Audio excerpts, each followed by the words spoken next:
అయిన రైస్ కుక్కర్లో వింతేముంటుంది అనుకుంటున్నారా? కానీ దీంట్లో ఉంది స్పెషాలిటీ ఏంటంటే ఇది గంజి వంపేసుకున్న రైస్ కుక్కర్ అన్నమాట.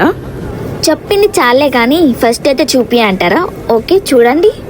అండ్ ఈ రైస్ కుక్కర్ కూడా అన్ని రైస్ కుక్కర్స్ లాగానే సేమ్ యూసేజ్. 1 కప్ ఆఫ్ రైస్కి 2 కప్స్ ఆఫ్ వాటర్. సో ఇప్పుడైతే రైస్ అయితే వాష్ చేసేసుకుందాం.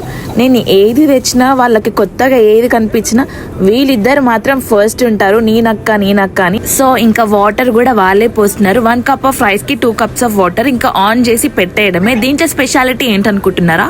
రైస్ కుక్ అయ్యే కొద్దీ ఆ స్టీల్ది పైకి వస్తుంది. సో గంజి కిందికి, రైస్ పైకి.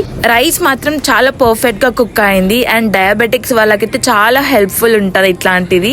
అండ్ గంజి తాగే అలవాటు ఉంటే కొంచెం పెప్పర్ అండ్ సాల్ట్ వేసుకొని తాగితే కూడా చాలా మంచిది. లింక్ కావాలంటే కమెంట్ చేయండి, లింక్ పంపిస్తాను. అండ్ ఇండియాలో కూడా అవైలబుల్ ఉంది.